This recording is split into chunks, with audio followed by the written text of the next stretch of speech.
The story begins with a guy unearthing a person with his bare hands. He is relieved as he manages to unearth another person again. For him, it means that a new day will come. Mako is a hard-working delivery guy.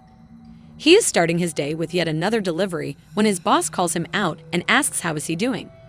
She asks Mako to have some breakfast when he is done with the delivery. Mako tells the boss that since this week, he has had a new job as a loader in the supermarket. When he finishes here, he will be going to the loading work. The boss is surprised to hear that Mako is doing another part-time job. She asks isn't this too much that he is doing. But Makoto lets her know that she doesn't have to worry about it. He leaves while his boss wonders how amazing Makoto is. He is just a high schooler, but he has to provide for his family. It bothers her that he never complains. Outside, Makoto is starting his bike when some fellas come to him calling him stuff. One of them beats Makoto on his leg. Vakita tells Makoto that it is clear that he has some cash. He says that it is the summer of his second year in high school. Vakita asks Makoto if he has a partner. He asks Makoto if he would like to invest in his plan. Makoto asks about a plan, to which Vakita says he is planning to get some girls. He says he and his guys spend everything on weed. All they have is 30,000 yen. It would be better for today's evening. He asks Makoto to support him and his guys and give them the money. He offers to find a girl for Makoto as well. But Makoto says he doesn't want anything like that. This angers Vakita and he asks Makoto to shut up and give him the money. Just then, someone from the delivery place comes out and asks Vakita what is he doing. Having no choice, Vakita has to run away, but he lets Makoto that he won't let this slide. And with that, Makoto starts his bike and goes to deliver the package. On his way, he thinks he doesn't need a partner. All he wants is for Shiori to wake up. He delivers the package and is going back to his bike when someone calls him from behind. It turns out to be Yanie. She asks Makoto if he has been working since early morning. Makoto gets a little awkward and lets Yanie know that she is too close to him, but she dismisses Makoto by saying don't be a stranger, they are childhood friends. She looks at him and says he has some muscles. She asks where is that soft, gentle boy. She asks if he is like this because of his job. Makoto lets Yanie know that this is wrong. Yanie says people say Makoto skips school because he works all the time instead of his father. She asks if his father is drinking again. She says he takes too much on himself. Makoto lies that he wants to buy something, but Yanie doesn't buy it and sees right through Makoto's lies. She lets Makoto know that they have been friends since kindergarten. She can see right through him. She reminds him that he promised her he wouldn't lie. Makoto says he isn't lying and leaves after apologizing and saying he has to go to work. Yanie wonders if this is because of Shioni's illness. Makoto hears this and asks Yanie how she knows about Shioni. Yanie replies saying she heard by accident from the club supervisor in the middle school that Shiori is ill and in the hospital. She asks Makoto why hasn't he told her. Makoto lets Yanie know that this is a family matter. Yanie asks Makoto not to be like this. She says she might be able to help him, but Makoto declines the offer, saying not to worry about it. They are all right.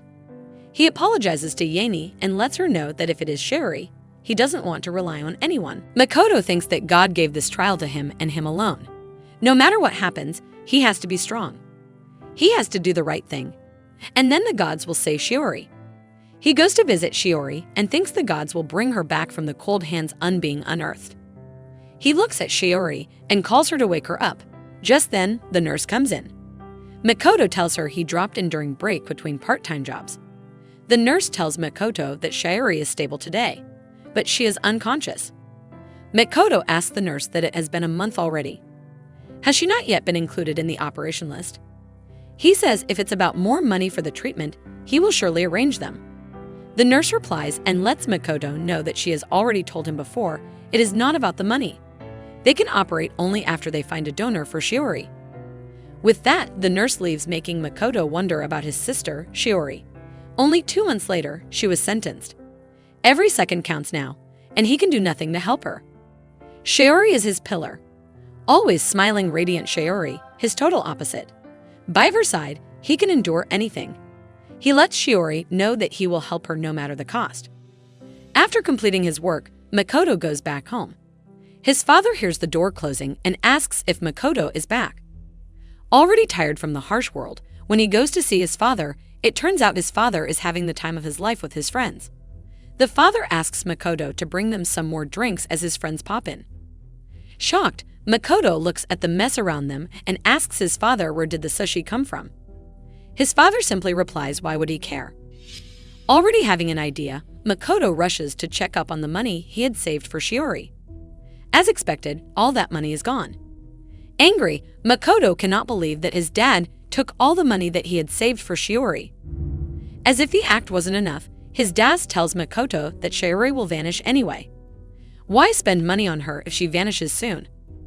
Makoto is shocked to hear this. His dad says the funds will be of some use to them. Angry, Makoto grabs his dad by the collar, asking what did he just say. He says Shiori is competing alone for survival with the disease. He wonders how can a parent say such stuff. This angers the dad as well, who asks Makoto to shut up. He asks Makoto how dare he teach him. He says if Makoto has that free time, then he should go and make more money. He calls Makoto stupid and useless. Makoto can't take this anymore. He runs away from the house. This can't go on like this. He can't bear it anymore. He goes to the temple nearby and asks God that he has been trying so hard. Yet he wonders if they don't deserve a little bit of happiness. He says that God isn't answering. He says he knew there were no gods. They don't exist. He should pray, but he can't. He cries, saying he has been praying so much. If the same thing goes on day by day, if the future brings nothing but despair. For him and Shiori, a new day better not come at all. It's as if in that moment, his prayer is heard by the gods. He finishes some more work and goes back home. He is happy that he got some extra bentive today. He wonders what should he do about the hospital bills. He wonders if he should do another part-time job. Just then, his phone rings and he gets a call from the hospital. He is informed that a donor for Shiori has been found. Happy, he asks if this is true. The nurse lets him know that the operation is scheduled 1 month later. Shiori is saved now. Makoto is happy to realize that God has heard his prayers. The next day, Makoto wakes up and washes his face. He is happy about the donor and that Shiori is saved. He thinks about earning the money back. He is happy to think that this is only a month now. However, when he goes outside, Vakita is waiting for him like the last day. He says the same things about investing and girls. Confused, Makoto tells Vakita that he has already told him about this yesterday, but Vakita denies it. Makoto tells Vakita he did the same thing yesterday. Vakita denies it, so Makoto dismisses the conversation. Makoto can't take this anymore. He picks up a big stone and asks Vakita to give the money back. With no choice left, Makoto beats Vakita with the stone and smashes his head. Shocked at what he did, he tries to check up on Vakita, but Vakita is long gone. Terrified, Makoto goes back home. He is shocked to realize that he just unearthed a man. He made Vakita vanish. He hides in his room while his hands are filled with blood. He thinks he has nothing to fear about. When it's midnight, the day will rewind itself. Just then, he gets a call from the hospital about the donor. Fear, joy, sadness, there is no point in them anymore. For him and Shiori, there will be no new days. The next day, Makoto thinks that the day has repeated itself. He decides to visit Shiori when he hears that today's weather will not be as good as yesterday. Weather will change during the day. He thinks he can't do a thing. All that is left is to watch Shiori vanish. Just then, he hears the policeman asking people to move aside. Makoto wonders what is the police doing here. He hears people saying that the newspaper courier was brutally unearthed by someone. This makes Makoto wonder if the time is moving forward now. He looks at his palm and realizes he is holding something in his hands. It turns out to be a paper. Makoto wonders where he got this from. When he opens the message, it says great misfortune. If he takes a monster's life, a new day's door will open up. Makoto realizes that yesterday he unearthed Vakita, and that's why a new day's door is opened. Makoto rushes to the hospital where the nurse asks why didn't he pick up the call. She lets him know that a donor has been arranged for Shiori. Makoto rushes inside the ICU while the nurse tries to stop him. He realizes that Shiori's operation is after 1 month. To allow Shiori to survive till operation, he will have to vanish one human every day. He questions himself if vanishing one human a day will let him and Shiori break through from time loop and get in tomorrow's day. He questions the gods if this is what they want him to do. On the other hand, the police have identified Vakita, a 24-year-old who was brutally unearthed approximately at 10 at night. He worked as a courier in newspaper delivery. Just then, one of the investigators lets Inspector Tsukumo know that it was probably something to do with meds dealing, as they found some on Vakita. Tsukumo is busy eating ice cream when he asks about the tool used to unearth Vakita. It turns out that the rock has already been found. It has the culprit's fingerprints all over it. The investigator, Mizuno, says she is sure this whole thing happened because of the meds. Tsukumo asks Mizuno to calm down as her detective method is in serious trouble. Just then, they find the envelope filled with money that was lying next to Vakita. Makoto comes out of the room after visiting his sister, Shiori, when Yanie spots him. She grabs him without his permission and asks him to come to school as he doesn't want to miss this. She lets him know that today starts the final exams. She lets Makoto know that until they are finished, he is prohibited from working. She says she will bring him to school even if she has to pressure him. She handles some preparation materials, asking him to read them carefully before exams. Angry, Makoto is about to tell the truth to Yanie but stops. With that, he goes to take the exam. But all this time, he wonders if he should unearth someone today. Just then, someone terrifies Makoto and the teacher asks them to keep quiet. Makoto wonders if he can't do this. Unearthing a man to make time move forward, he just can't do this. After the exam, Yanie comes to Makoto and asks how was the exam. She looks at his face and realizes it didn't go well. So being a good friend she is, Yanie encourages Makoto by saying it is all right. It is not the end of the world. Tomorrow comes a new day, but Makoto says he doesn't even want to think about tomorrow. He is about to leave when Yanie calls him from behind and asks him not to give up. She says she is always there on his side. She asks him to be strong. She requests him to stay as he is now. This terrifies Makoto as he wonders if he cannot be as he is now. He is not the one he was before, because he just unearthed a man. He is walking towards his work when Tsukumo and Mizuno come to him and ask if they can have a moment with him. With that, they go to a nearby place to have something to eat and drink. Mizuno tells Makoto that Yakita was unearthed yesterday.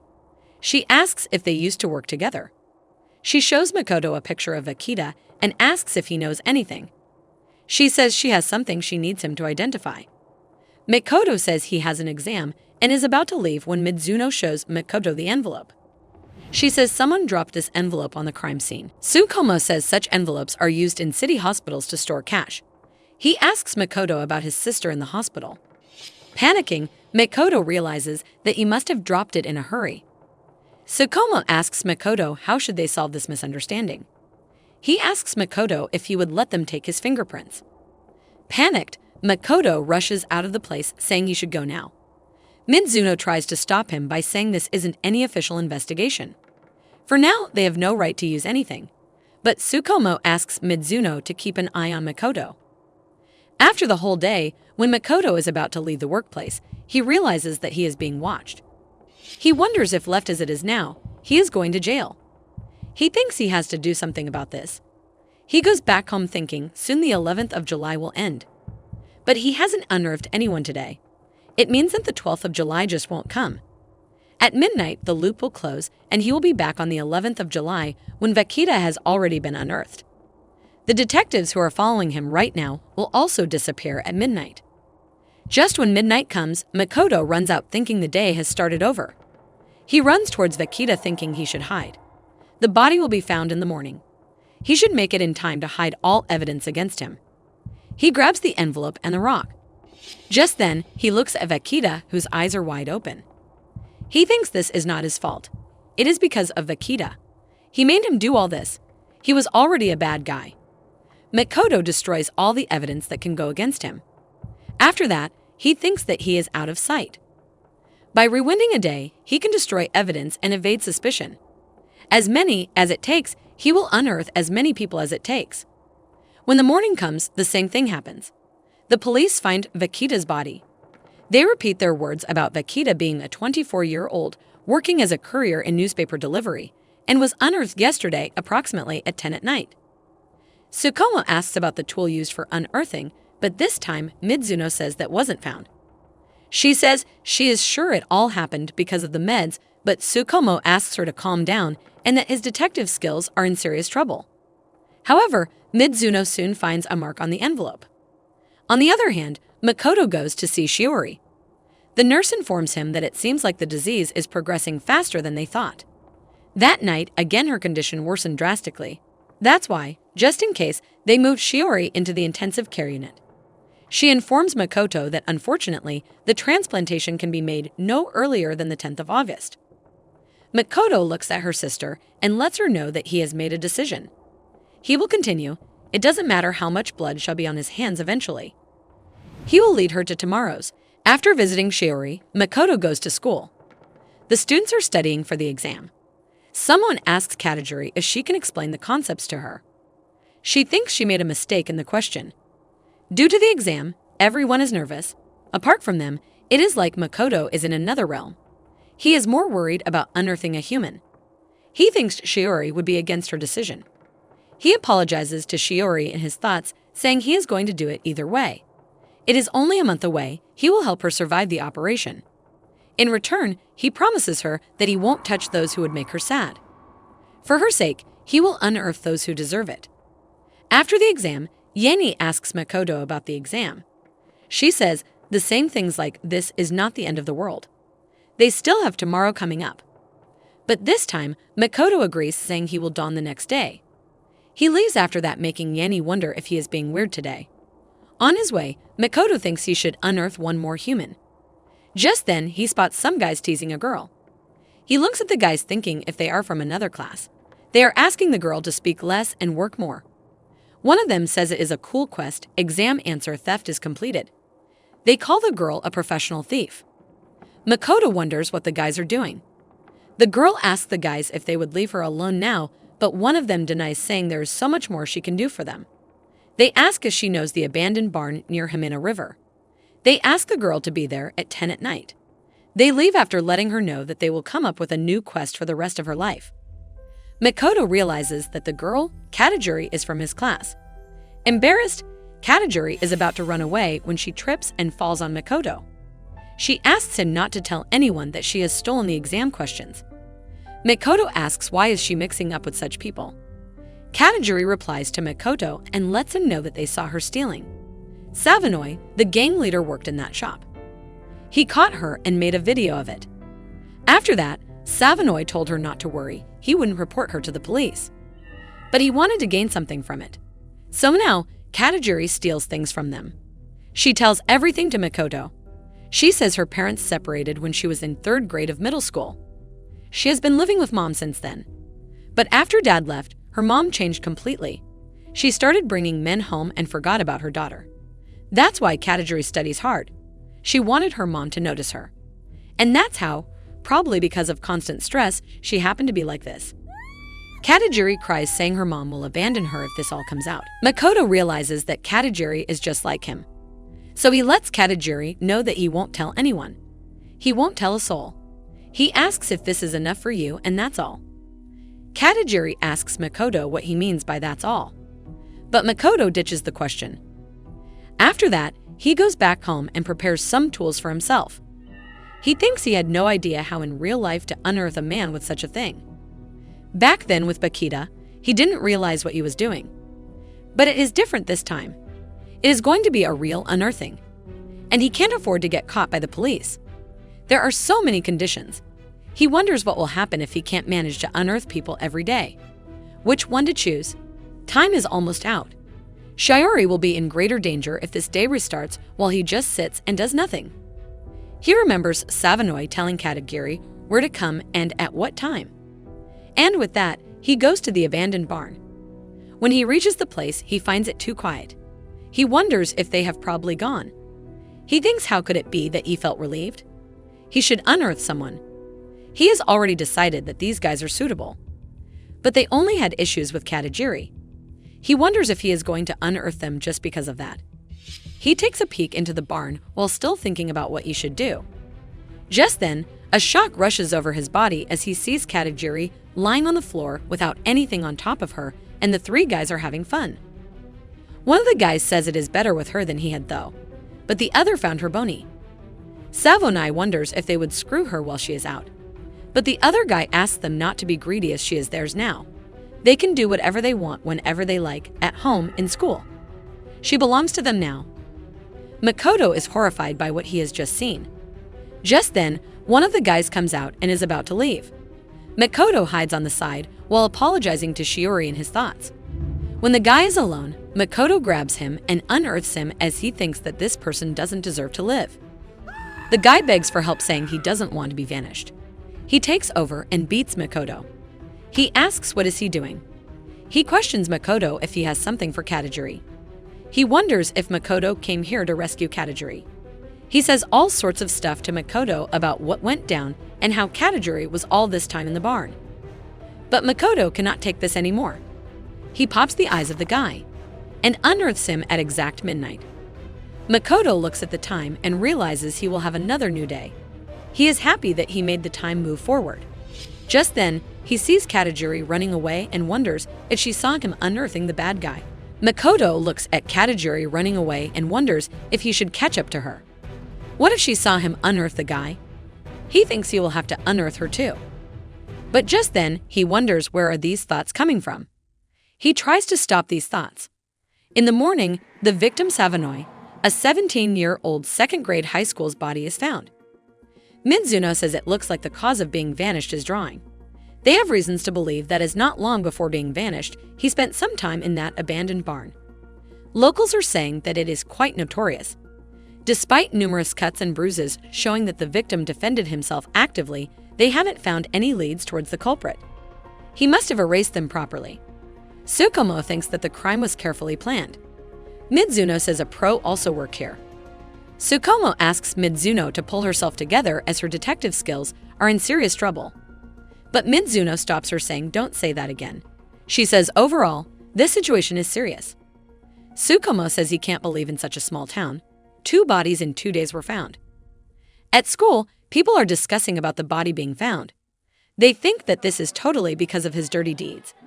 They discussed how he was unearthed. His eyes were out. They think Savanoy was unearthed by some psycho. But Makoto is more worried about Katagiri. She came to school as usual, but she won't even look at him. She must have seen what he did last night. After class, Katagiri rushes outside where the 2 members of the gang find him. The guide asks if she unearthed Savanoy, but Katagiri denies it. The guy asks if she knows who did this. Katagiri replies, saying she hasn't seen anyone. There was no one when she woke up, so she ran home right away. Makoto hears what Katagiri says and is relieved. Just then, one of the guys says they were called by the police. The police think that they were together yesterday. One of the guys asks Morishida and Katagiri if their testimony should match. He decides that they will say none of them came to the barn. Savanoy went there alone and they have nothing to do with his vanishing. Morishida tells Kadzavera that their makeup is weak and it is better they just tell the truth as they don't have anything to do with the vanishing. But Kadzavera asks Morishida if he is going to say they came there to have a fun time with Katagiri and pass her around. They must not speak of it. Kadzavera grabs Katagiri from her neck when Morishida stops him. Kadzavera asks Morishida if his mother had the night shift and no one was home, to which Morishida agrees. So Kadzavera says they will tell the police that they were at Morishida's place. They have no proof that they were with Savanoy in that shed. Kadzavera throws Katagiri and asks her to find some alibi for herself too. He says no one should know what happened yesterday. After Katagiri is gone, Kadzavera questions Morishida about what they have done to deserve all this. On the other hand, Makoto goes to see Shiori in the hospital. He tells everything about unearthing a man to Shiori. He says her operation is in a month and they are 1 day closer. Till August, it is 29 people to unearth. He asks Shiori what she thinks. Will he be able to stay normal? He thinks just for a moment, but he is going to unearth Katagiri, a hindrance to getting rid of being caught by someone. He says this is all scary. He wonders what will become of him. If that is what is buried deep within his soul will burst out. Just then, Yanie knocks on the door and asks Makoto if they move Shiori out of the intensive care unit.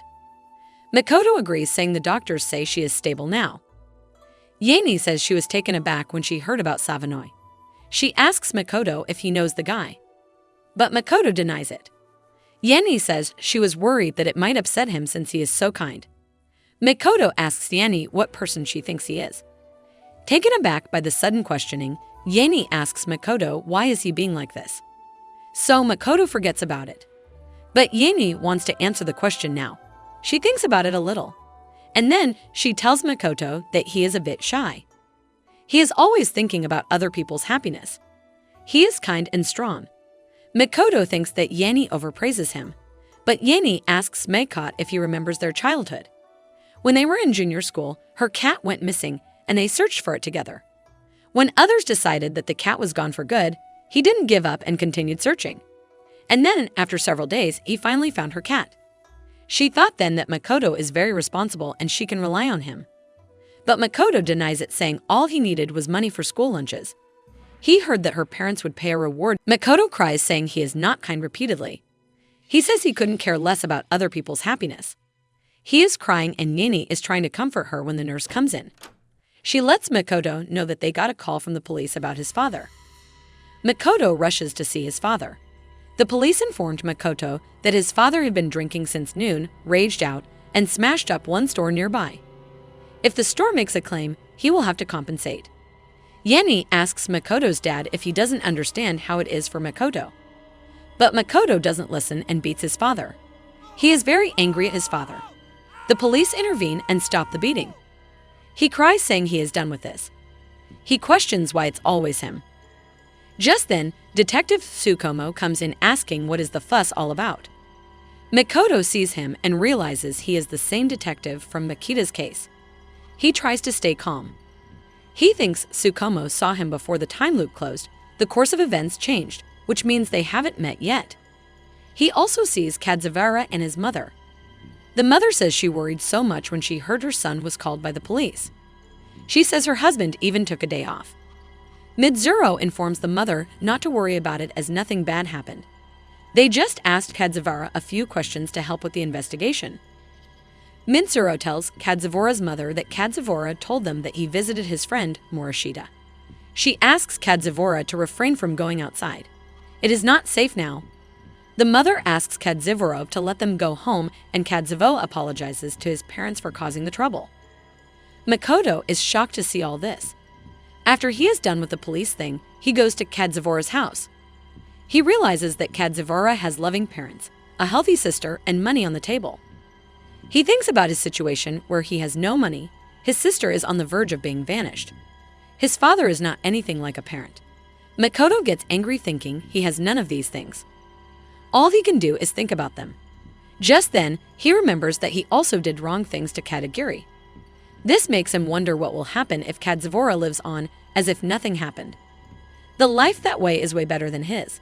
He questions the gods if that is a joke. Makoto wonders why is Kadzawara so happy in comparison to him who has nothing like that. He leaves the house after some thinking. On the other hand, Kadzawara's mother asks her daughter, Rio, to wrap things up as she has homework to do. Kadzawara offers Rio to help her with the homework. Rio gets very excited and runs inside her room to grab her books. The mother asks Kadzawara how was his exam, to which he says it was right. Just then, Kadzawara gets a call from a public telephone number. Someone asks him about what he is doing, to which Kadzawara replies he is studying. Makoto, on the other side of the phone, tells Kadzawara what the point of studying is when he already knows what will come on the exam, as he makes Katagiri steal them. Shocked, Kadzawara asks Makoto how he knows about all this. Makoto suggests talking. He asks Kadzawara to meet me at the abandoned platform in Shiramine Park. Come along and make sure no one notices him. Kadzawara agrees and does as asked. When Kadzawara reaches the places, Makoto looks at him and says he thinks this is their first time talking properly. Kadzawara gets angry as he realizes who Makoto is. Makoto looks at Kadzawara, asking if this is his true face. The face none of his family members have seen before. Makoto says Kadzawara pressured Katagiri and committed crimes with the same vicious look. Such a family does deserve to have Kadzawara. He says Kadzawara doesn't deserve happiness. And with that, Makoto rushes toward Kadzawara and grabs him by his neck. Shocked, Kadzawara wonders when did Makoto get so strong. Angry, Makoto asks Kadzawara how many innocent people is he planning to play with for his life and rob their happiness. And then Makoto decides to rip Kadzawara. Kadzivora is thrown from the top and lands on the ground with his head popped open. After that, he goes to work. His boss is talking about how he had a feeling that it would rain. He suggests finishing today's delivery faster. Just then, he looks at Makoto and asks what is he doing here. He asks Makoto wasn't here to take a break to deal with his school exams. Makoto tells the boss that his father got into trouble again and he would require money. There is no vacation for him because of this. The boss questions Makoto's red eyes and asks if he hasn't slept. Makoto asks his boss if he has any job for him. The boss lets Makoto know that he has fewer workers today, so he will be using Makoto for it. He asks Makoto if he heard about Vakita. He says he doesn't know what went down, but they say he got into trouble. To his surprise, Makoto replies saying Vakita deserved to be vanished. The boss is left in shock after this, and he wonders what's gotten into Makoto. Makoto thinks that it is true. They all deserved to be unearthed. Vakita, Sanoi, and Kadzivora. They made other people miserable and continued to enjoy their lives while all that awaited innocent Shiori was demise. He thinks he is never going to forgive them. At school, Makoto is busy thinking about all this while people are more busy discussing about Kadzivora. And Moshiroto is panicking while he thinks he will be next. They think Kadzivora was unearthed by the same person who unearthed Sanoi. After school, Makoto goes to the hospital to see his sister, Shiori. The nurse greets him and comments that he came to spite the rain. Makoto asks the nurse how is Shiori. The nurse replies saying she is pretty much good today. Ever since they moved Shiori from the intensive care unit, her condition has been out of danger. If everything stays as it is, she shall be secured till the day of operation on August 10th. Makoto says there are still 28 more days left. The nurse agrees, saying it is a long time. She has talked this thought with the transplant coordinator and other doctors several times, but examinations and analysis should be conducted on schedule, and the donor can't do it before that. She apologizes to Makoto, but Makoto assures her that he is grateful to her for taking care of Shiori. The nurse asks Makoto how is he doing, to which he tells her he is fine and not to bother about him. This makes the nurse remember his kid. She says all the boys are always trying to act strong, but the reality is that they are weak. Makoto asks what she means by all, to which the nurse says she has a son. She adds that she and her husband spend too much time at work, so they barely see him. That's why their son probably feels alone because of them. She says he is just like Makoto, always saying nothing serious while being one of the crybaby. Shocked, Makoto asks the nurse about the son again. The nurse takes it as a compliment and questions if she doesn't like her age. She teases Makoto about this. Makoto finds this a little awkward, as he has never heard her talk about anything personal before. The nurse agrees, saying she keeps it to herself during work because people's lives depend on her. No micing up personal and professional life. She even uses her maiden name in the hospital. But today is a special day. Today is his son's birthday. She made up a silly excuse and asked me to cover the night shift for her. It is helpful to take a break once in a while and rest a bit, even for Makoto.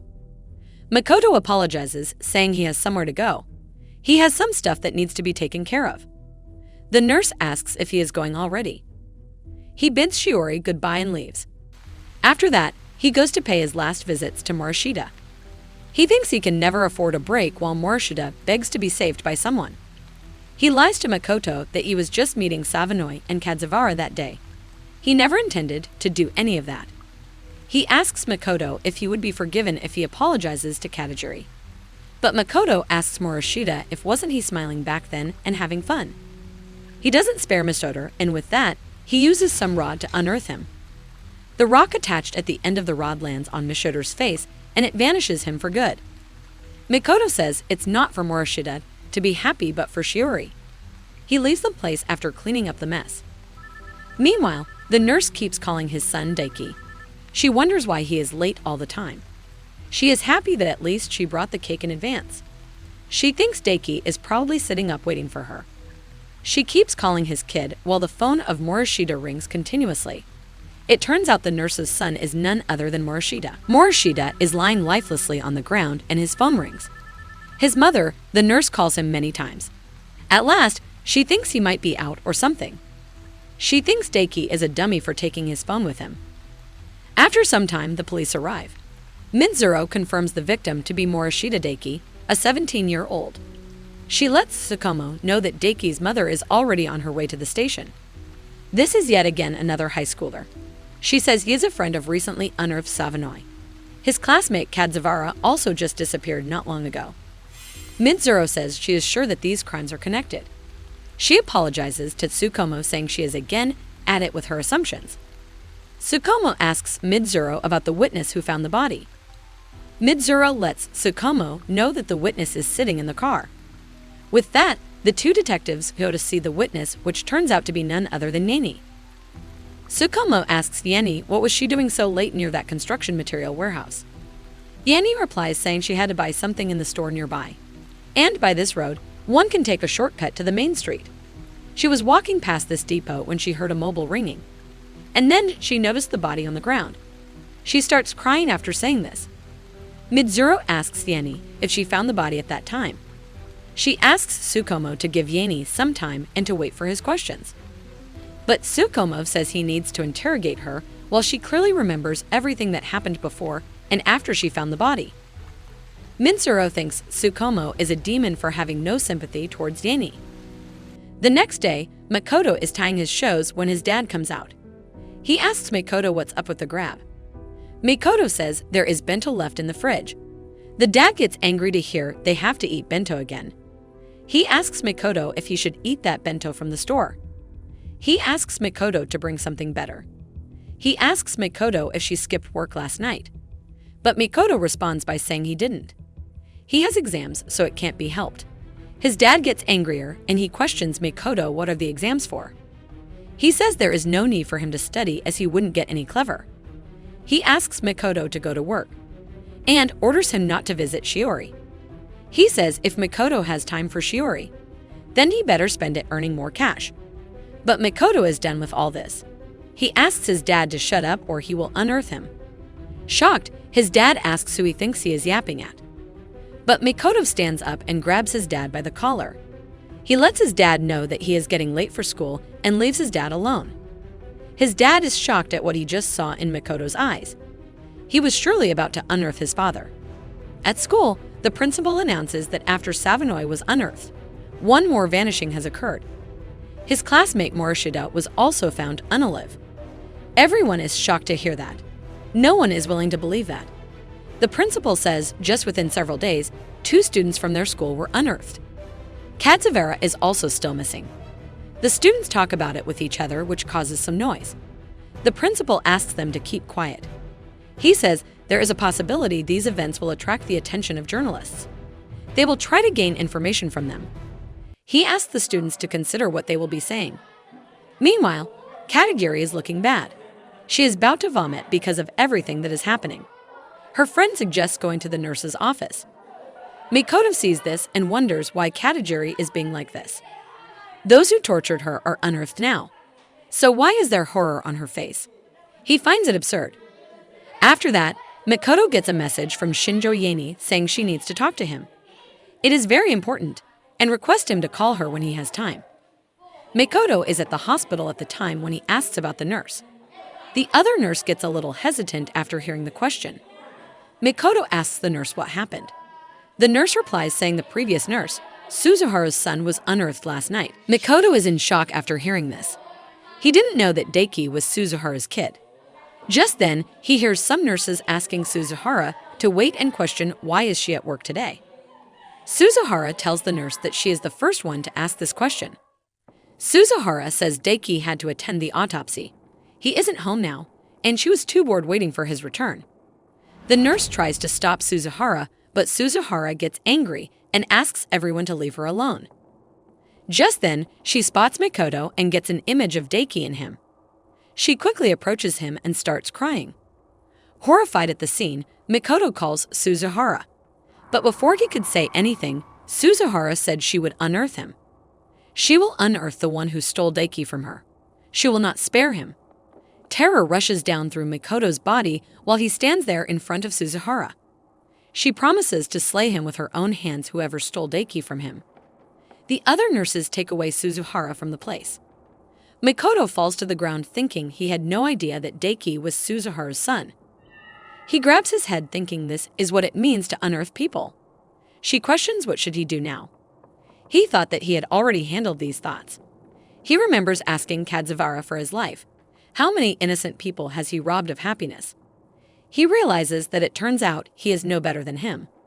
While trying to save his sister, he stole Suzuhara's happiness. He is as bad as the other guys were which he unearthed. Every unearthing brings misfortune. He causes grief to other people that is not possible to be forgotten. He questions how didn't he see that earlier, even if he is doing that for Shori. Just then, Yanie comes in and asks what's wrong with him. She asks if he is crying. She says he didn't answer her calls. She questions if something happened. Makoto apologizes to Yanie and tells her that it is nothing and everything is fine. He was just thinking about Shiori. He thinks he can't tell Yanie about the time loop. After that, Yanie tells Makoto that she found Daiki's body. She says that's what she wants to discuss with him. She questions if he has seen anything yesterday. Confused, Makoto questions what should have he seen. Yanie says he was there. She says he probably didn't notice her yesterday.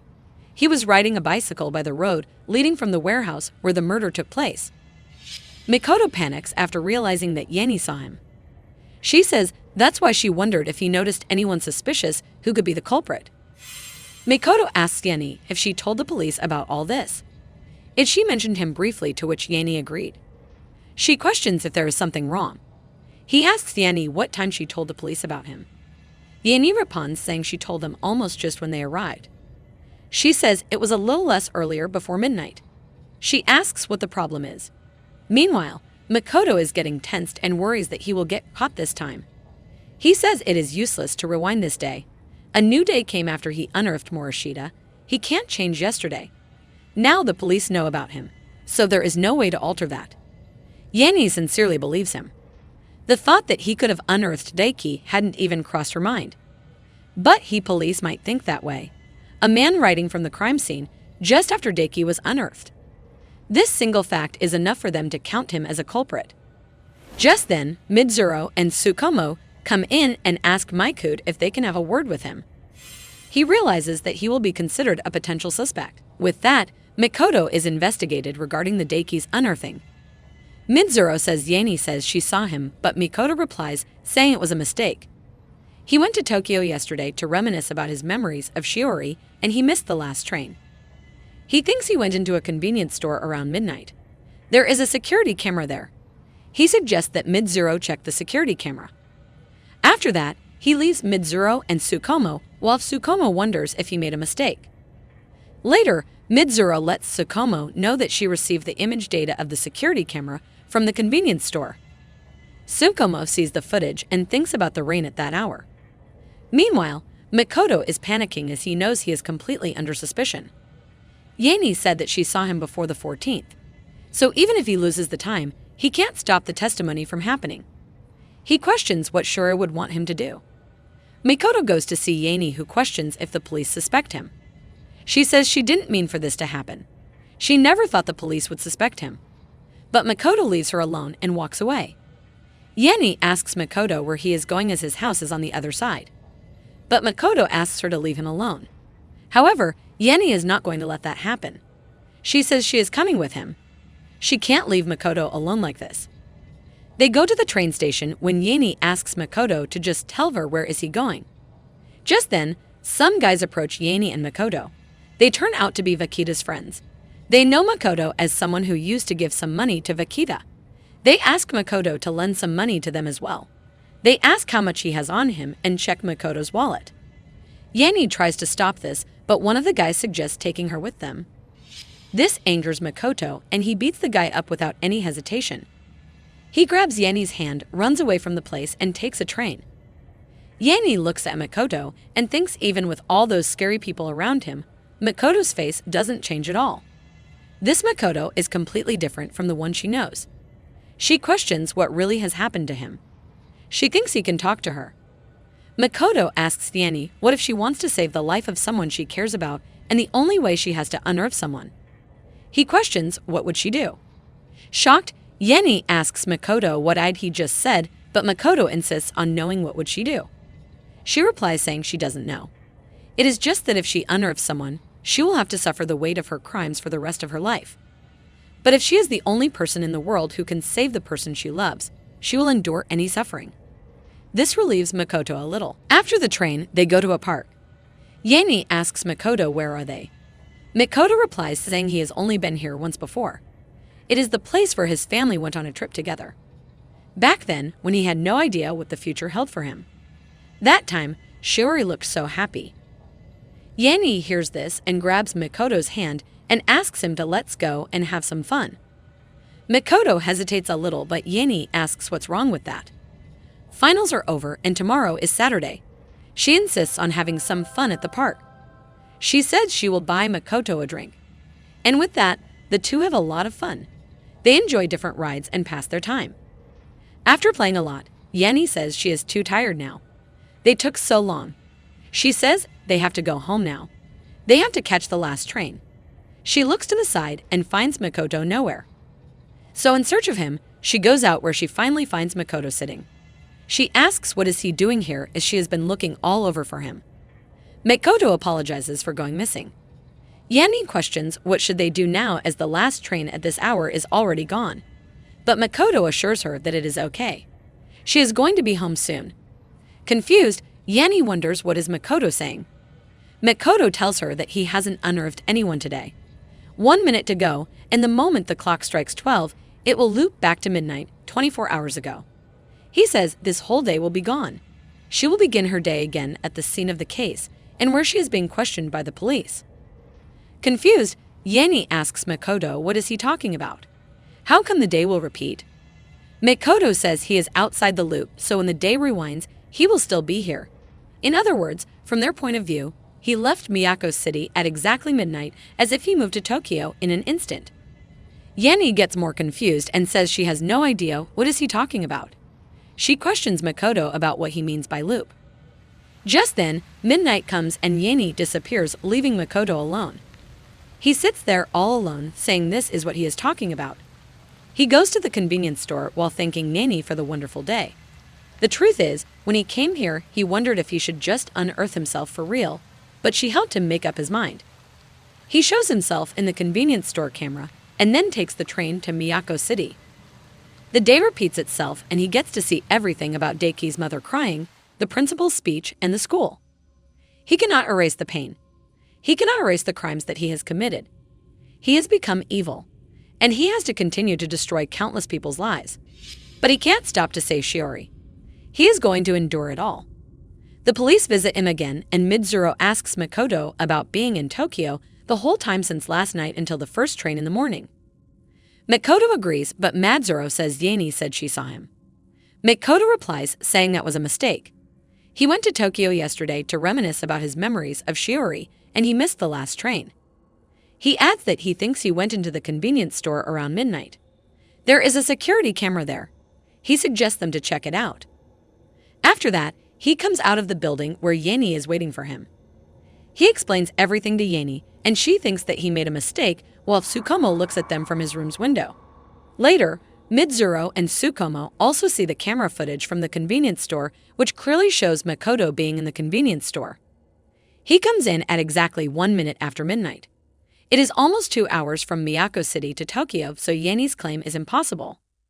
Makoto's alibi has been completely proven. Tsukumo finds it a little strange, though. The next day, Makoto unearths another bad guy thinking he is evil. He will endure everything for a new day to come.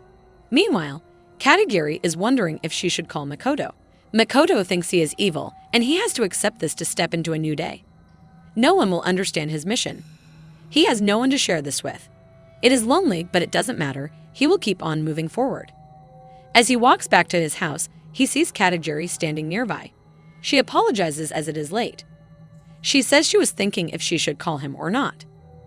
Katagiri asks Makoto if she can talk with him. The two go into Makoto's room where Makoto asks Katagiri what is it. She responds by saying she saw it. She saw Makoto unearthing Soanoi. She says she was shocked and didn't expect him to do something like that. She questions Makoto why did he all that. She questions if this was for her sake. Makoto keeps listening to her as he is in complete shock after realizing that Katagiri knew all along. She says they have hardly ever talked in class. It is very unlikely that he would go to such lengths just for her. She questions why he did all this. Makoto replies saying he can't tell her. Even if he did, she wouldn't understand. She can never understand. He questions Katagiri if she is going to report this matter to the police, but she denies, saying she won't even ask about the reason that pushed him to do something like this either. But in return, she needs some help from him again. Confused, Makoto asks what she means by again. Katagiri begs Makoto to help her out. She says if they don't do anything about this, her mom will vanish. Makoto is stunned to hear that Katagiri's mom is on meth. Katagiri explains that the man her mother brought in recently pushed her to do meds. From then on, morning and night, she would scream like an animal. The meds can keep her awake for days at a time, and sometimes she would end up having convulsions and her mouth foaming, but he just leaves her lying there like that. If that goes on, sooner or later, that man will unearth her mother. She says they have to do something before that happens. But Makoto denies doing anything about this. He questions Katagiri if she wants him to unearth the man, to which she agrees. She says he is the only one she can count on. That time, when she saw his fierce determination to unearth Soanoi, she got to herself that maybe he could do it. He can unearth that man. Makoto asks her to stop right there. He says Katagiri is only talking about herself. Katagiri says she will keep quiet about him unearthing Savanoi, and besides he is also the one who unalived Kajiwara and Daiki. She says she is willing to testify her false alibi for both of them. She begs him to unalive that man as well. But Makoto rejects the request. He says this is too risky, as vanishing this guy would mean binding himself even more to her. He can't let the police grab him again. He says he saved her by unearthing Soanoi and his friends, and he is sure she won't tell anyone about what they did to her, so they don't owe each other anything. He asks Katagiri to leave now. He says he doesn't want to unalive anyone related to her and apologizes to her. Katagiri replies saying it's not worth it even if he saved her. Confused, Makoto asks what she means by that. Katagiri responds saying even if Soanoi and his friends are no more, but she still lives in hell. The next day, the man Katagiri was talking about was injecting some stuff into his tongue when he heard Katagiri. He came out of the room and asked if it was Katagiri. He said he thought she said she was going to a festival. He wonders if he just imagined it. He goes into the washroom where he finds Katagiri's dirty laundry. He takes a sniff of the laundry, realizing Katagiri is back after all. After taking a proper look at Katagiri's mom to make sure that she has fallen asleep, he goes to see Katagiri. When he goes in, Makoto is already hiding in the place. He marches at the guy and his phone falls. Makoto looks at the phone to find Katagiri's video that shouldn't be there in the first place. Makoto tells the guy that he knows everything about the things he did to Katagiri. The guy remembers what he did. He made a video of Katagiri and asked her to smile at him and spread herself. He asked her to take off what she was wearing and not hide her face. Katagiri asked the man, Tanahashi, to let her go, but he beat her and asked her to call him daddy. He asked her to cry harder as it was more fun that way. Tanahashi asked Katagiri what if he did it all in front of her mother. He told her that if she screamed, her mom would wake up. Terrified, Katagiri agreed to do anything and requested Tanahashi not to tell her mom. She says if her mom doesn't like her, she won't be able to live. Makoto says Tanahashi also tortured her and warned her that if she told the police about the meds, he would tell her mother about the torture he did on her. He says there is no other way. He dealt with Soanoi and his gang, but it didn't change anything. He calls Tanahashi a cruel beast and takes out his tools to unearth him. He tells Tanahashi that he shouldn't live anymore. Makoto says he will unalive Tanahashi, and with that, he marches more fearlessly this time. Meanwhile, in a park, someone bumps into another guy and his wallet falls. Someone grabs the wallet to find out that it is a high schooler. He decides to take Makoto's ID to the police. It turns out that the guy was none other than Katagiri, disguised as Makoto. They had discussed earlier that Makoto wanted Katagiri to change into his clothes. Tomorrow, near the lake, there will be a fireworks festival, due to which every year everyone in the region will stop in traffic. Before the end of the event, it is impossible to leave. That's why when she drops his wallet there, she can provide an alibi for him. He asks Katagiri if she can do this. The latest unearthing to get to tomorrow's day, he just unlived a classmate. Eventually, he doesn't have to choose to unearth and not to unearth. He will regret either choice. But if Katagiri prefers the guilt of unliving someone, then let remorse torment both of them. While Makoto is struggling to unalive Tanahashi, Katagiri apologizes to her mom in her thoughts. She knows that after Tanahashi vanishes, the police will become aware of the meds and Mong could probably also be detained. But this disguising life, which began with the appearance of this man, will finally end. They will start all over again with only Katagiri and her mom. Tanahashi takes control of the situation and throws Makoto towards the study desk. He is about to march towards Makoto to end this all when Makoto grabs the scissors nearby and inserts them into Tanahashi. Screaming in pain, Tanahashi cries, but Makoto asks him to shut up and slices him up. After that, Katagiri leaves the festival and goes to see Makoto. She lets him know that the wallet plan seemed to work. Makoto also lets her know that this is over. Katagiri starts crying and thanks Makoto for his help. She says he finally was able to pull her and her mom out of this mess. However, Katagiri's mom finally wakes up from a long sleep. She rolls over from the bed and lands on the ground. She doesn't know what time it is and wonders if it is morning already. She comes out of her room and slips because of the blood on the floor. When she sees Tanahashi lying lifelessly on the floor, she panics and runs away from the scene. After that, Katagiri comes back home while thinking it is quiet. Because of the meds, her mom probably spent all this time sleeping. She thinks she will find the body of Tanahashi and report it. She assures herself that it is all okay and everything is good. When she enters the house, she finds Tanakashi's face covered with a shirt. She looks around to find everything all messed up. She wonders what happened. Just then, she realizes and goes to check up on her mom who is missing. She cannot believe it at first but realizes soon that her mom ran away. Meanwhile, the next day has already begun. Tsukumo is looking at the camera footage of Makoto. Mitsuru comes in and lets him know that she collected the recording of all the security cameras set up around the store where they saw Makoto. Maybe it will finally explain something. She asks if there is anything unusual about the video. Tsukumo replies saying Makoto isn't soaked. At that time in Tokyo, there was heavy rain and Makoto came on foot without an umbrella. Strangely, his clothes aren't completely soaked. Mitsuru agrees saying this is true but questions how did this happen.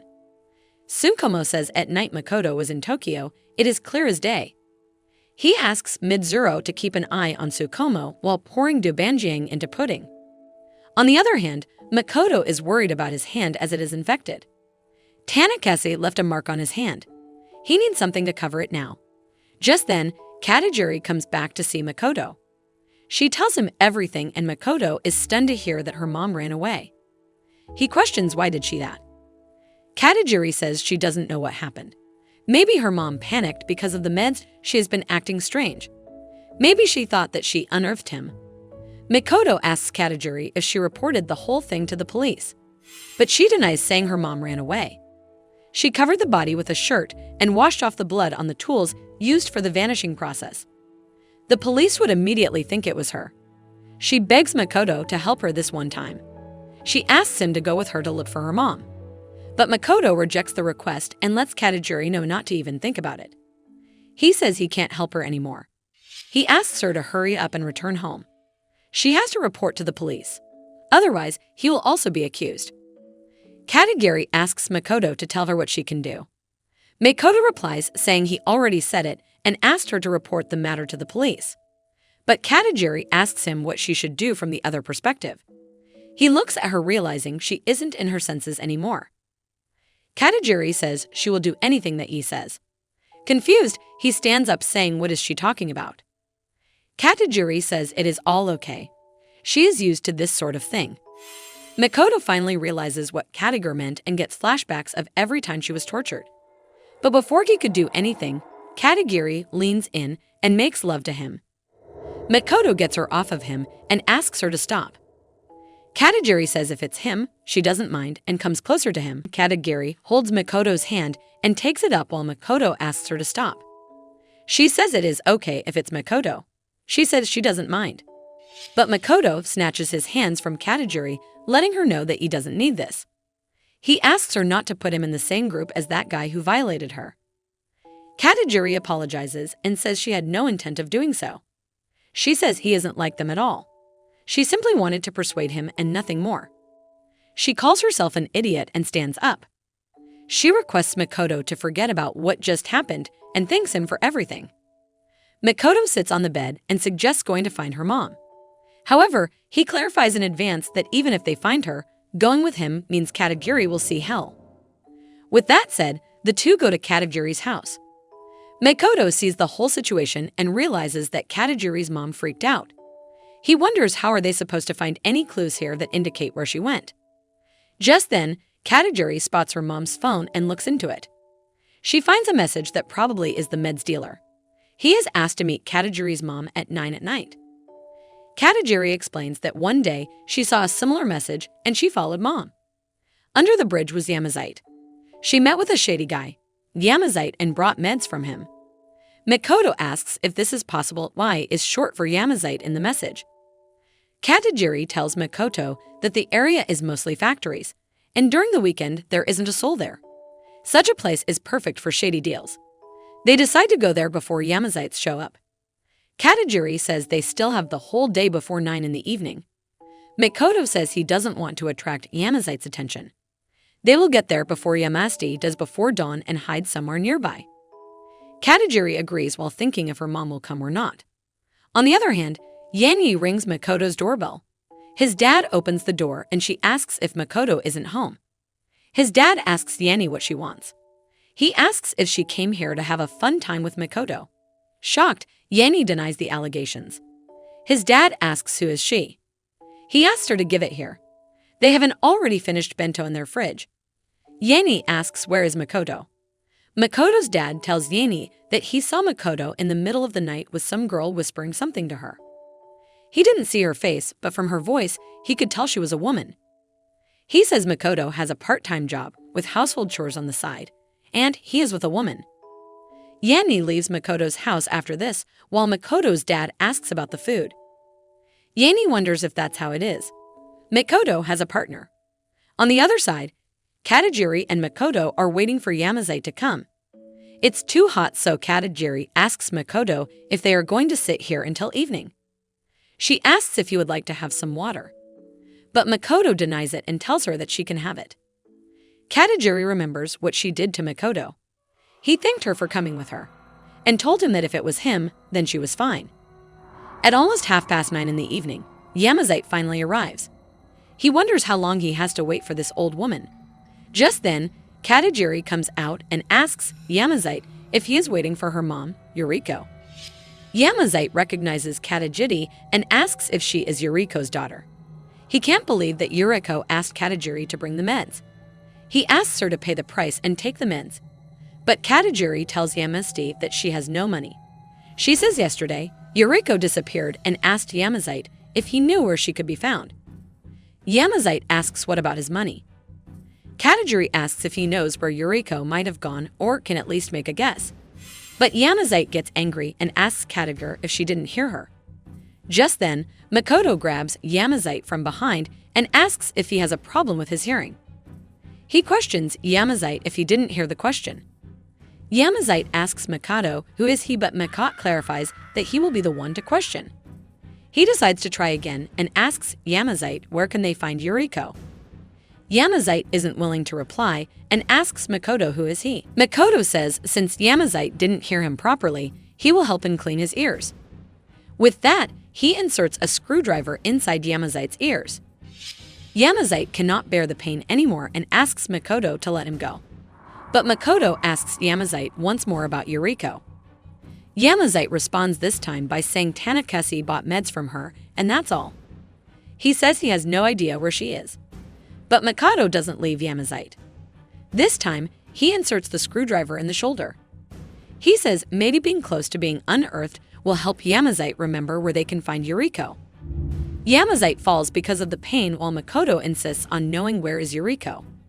After a lot of struggle, Yamazite finally reveals that when she needs a dose, they would sometimes meet at the Love Hotel refrain by the highway. She said that she uses that place for secret meetings. Makoto leaves Yamazite after that. However, Yamazite asks Katagiri what will she do after she finds Yuriko. He says when he used to have fun with her once, he told Yuriko that her daughter would be back soon. He questioned if it didn't matter that they were here. But Yuriko said she doesn't care. She said Katagiri is a pain for her. She said she wouldn't care even if Katagiri vanished. Shocked, Katagiri stands there in silence. She says this is all lies. But Yamazite says this is the truth and calls Katagiri stupid. He tells her that Yuriko thinks Katagiri is just a piece of waste and nothing else. Makoto cannot take this anymore and unearths Yamazite for good. He suggests going and finding Yuriko. He says Katagiri can clarify things once she meets with her mom. He looks at her and asks what happened. He questions if she got sick from what she just saw. He reminds her that he already told her she would see hell. Such are his methods. If she doesn't want to stay with him, he will continue alone. But Katagiri embraces Makoto from behind. She asks her not to do this alone.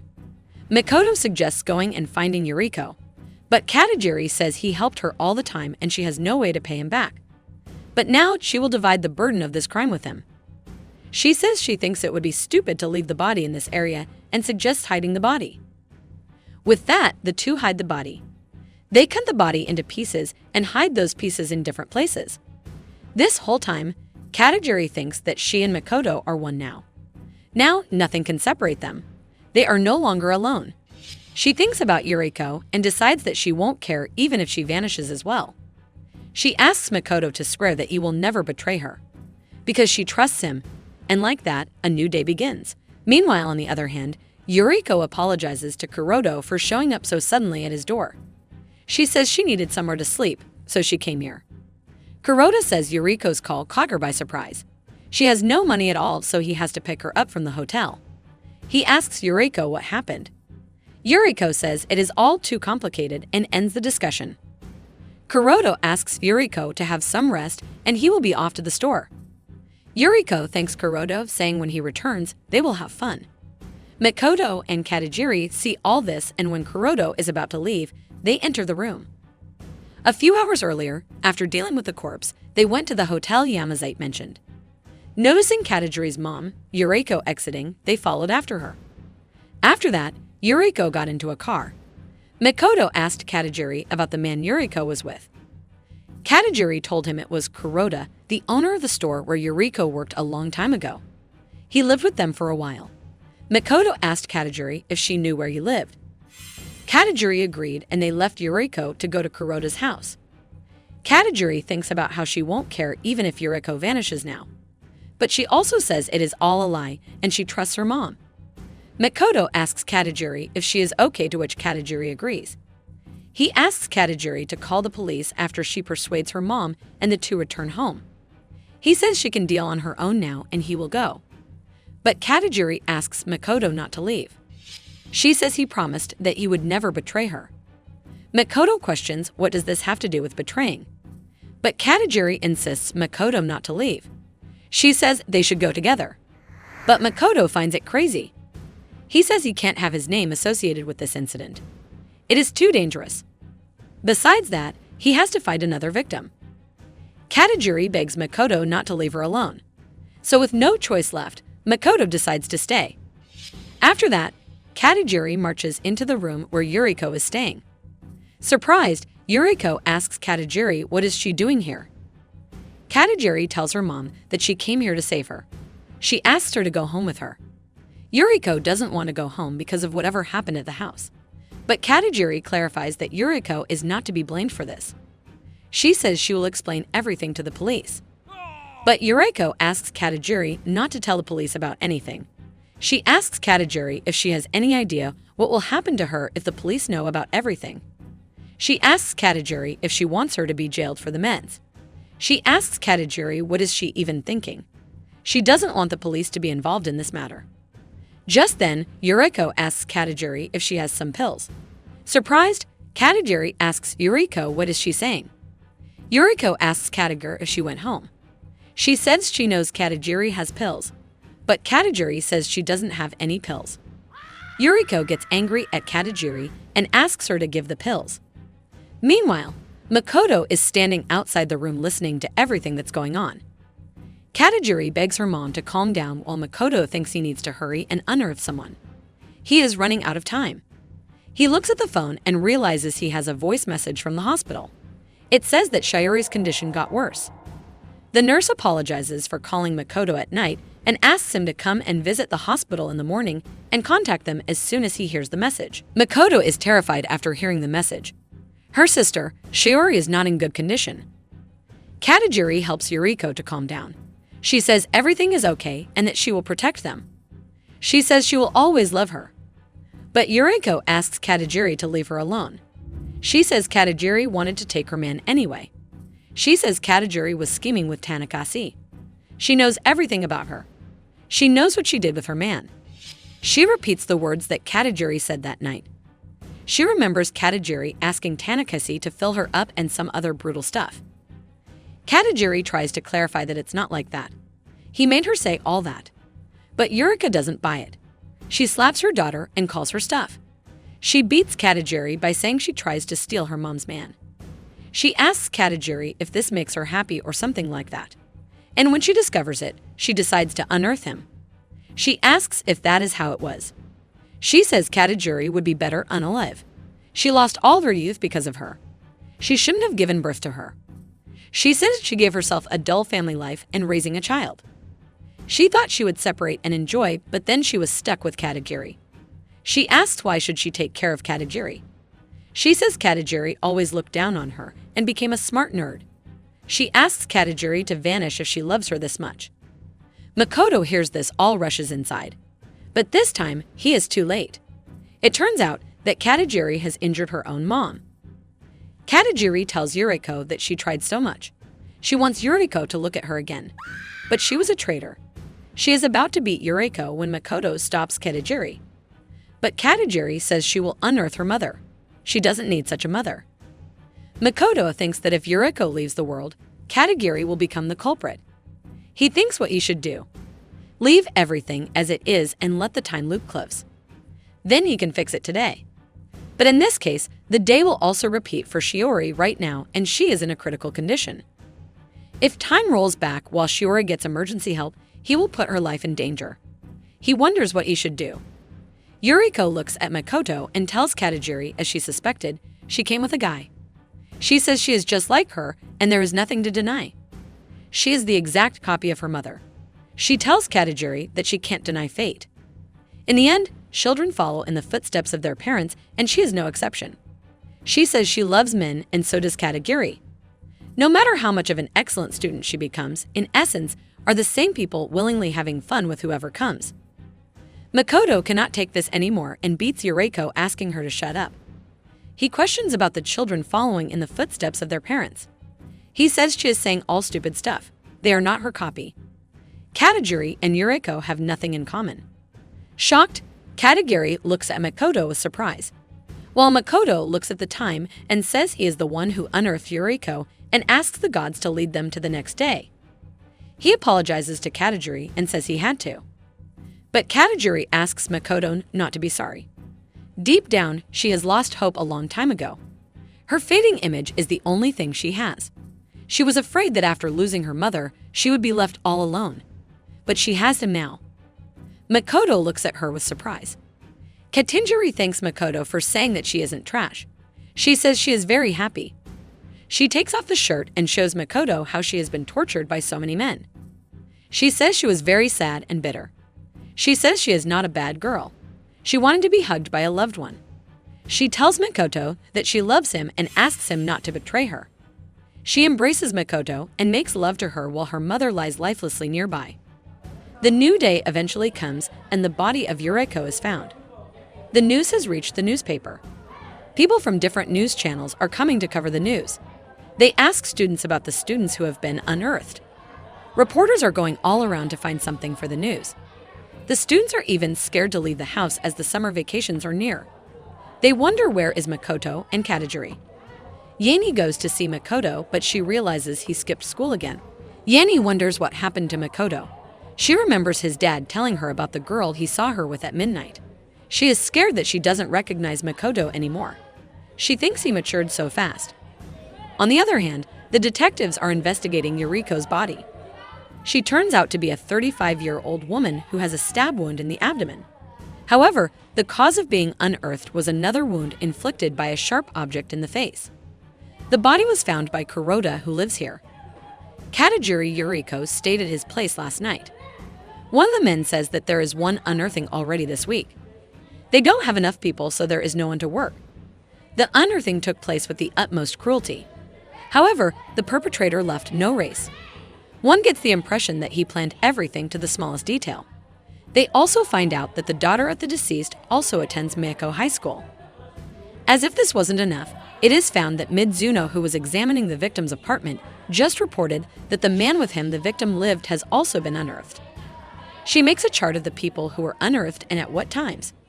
After that, Midzuno concludes that the person behind all this has been occurring almost every day since June 10th. The bodies of the victims were found in places close to each other. The time of being unearthed is about the same every time. These crimes have a lot in common, but the methods each time are completely different. She wonders what is the connection between all of them. The old man says maybe Vakita and Tanahashi were related because of the meds. Midzuno thinks the same and asks Tsukumo about this version of the story. But he rejects the idea. Midzuno asks if he still really thinks that Makoto is the reason behind all this. Tsukumo says among those who are unearthed are 3 high schoolers from Miyako and Vakita who work at newspaper delivery. Only Makoto talked to the 4 of them, but the other people in the room disagree as they say that they are talking about a serial killer. Midzuno says Makoto has an undeniable alibi for the time that Morishima was unearthed. Besides, on the 15th in the area where the fireworks festival was held, his wallet was found. That means he couldn't unearth Tanahashi. And most importantly, he has absolutely no motive. He studied with one, worked with another, but there was no enmity between them. Tsukumo asks Midzuno if she has already informed Makoto about the wallet. Midzuno says he didn't come to school today. Tsukumo says Katagiri is probably gone too then. Midzuno asks Tsukumo if he is assuming something. She asked him to wait as he always tells her not to make presumptuous assumptions. But Tsukumo says that the one who decides what is presumptuous is him. He says he stood there on purpose in the convenience store so that the security camera could take him. Midzuno wonders what is Tsukumo thinking. Tsukumo asks Midzuno to search for Makoto and Katagiri and leaves the room. A few hours earlier before dawn, Katagiri asks Makoto why is he not going home. Makoto lets her know that he is going to Tokyo. Katagiri says if he leaves the city, the police will be suspicious. She asks Makoto to be calm and there is no need to escape. But Makoto says this isn't an escape. This is war. He asks her to go back home and tell the police that she is looking for her mom. He says it is dangerous for her to stay with him. But Katagiri lets Makoto know that she doesn't want to leave because they already did everything. Makoto informs Katagiri that he will unearth someone again today. Shocked, Katagiri asks why would he do that. She questions why is he doing all this. She asks him to tell her everything. She says whatever is the reason, she will understand. Makoto says he does this for tomorrow to come. And then he explains everything about time travel. After that, he says she probably thinks that this doesn't make any sense. But this is the truth. He had to live on the same day several times. The only way to break the time loop and open the doors to tomorrow is to unearth a person. If such an awful curse fell only on him, if it was only him, he would have unearthed himself, but his younger sister is also stuck in this loop. He has to help Shiori survive until August 10th. Her surgery is scheduled for that day. There are 23 more people left. He will miss at least a day without unearthing anyone, and Shiori is a day closer to being banished. He doesn't have a choice.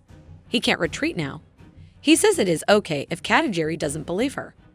He asks her to drop the liar and hurry back home. He is about to leave when Katagiri asks Makoto not to think that she is some kind of a fool. But she does believe him. He wouldn't lie, even this she understands. Makoto is surprised to hear this from Katagiri. She suggests staying together, and if someday he can't find a suitable victim, he can unearth her. Shocked, Makoto asks what is she even saying. But Katagiri is serious. She says she won't regret it. With that, the two go to Tokyo. At 8:45 in the morning, Katagiri tells Makoto that this is her first time in Tokyo at this time of the year. Even at night, there are lots of people. He says he is sure in this crowd, there is someone who isn't a pity to be unearthed. There are probably a lot of people. Till now, he has only unearthed people in Miyako, but continuing the same way will not work. Everything has its limits. It is time to expand the region of activity. He decides to go and find a suitable victim. He lets Katagiri know that he is the only one who unearths people. Katagiri asks Makoto to let her help him, but he denies the offer. He asks her not to even try convincing him, as the rest of the unearthing isn't even related to her. He says he doesn't want to give trouble to her with his problems. He leaves after letting Katagiri know that she can use the prepaid phone he gave her for communication. Not being able to control herself anymore, Katagiri approaches Makoto in front of everyone and makes love to her.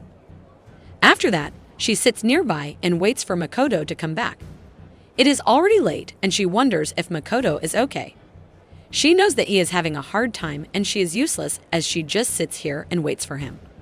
She wants to help Makoto in some way. She is thinking about all this when a man approaches her from behind. He asks Katagiri if she is a high schooler. Just then, Katagiri gets an idea to help Makoto. The man says this isn't good and little girls shouldn't go outside alone. He asks if she ran away from school. He calls her a cutie and asks if she would like to go on dinner with him. This makes her realize what the man wants and how she can use this situation to help Makoto.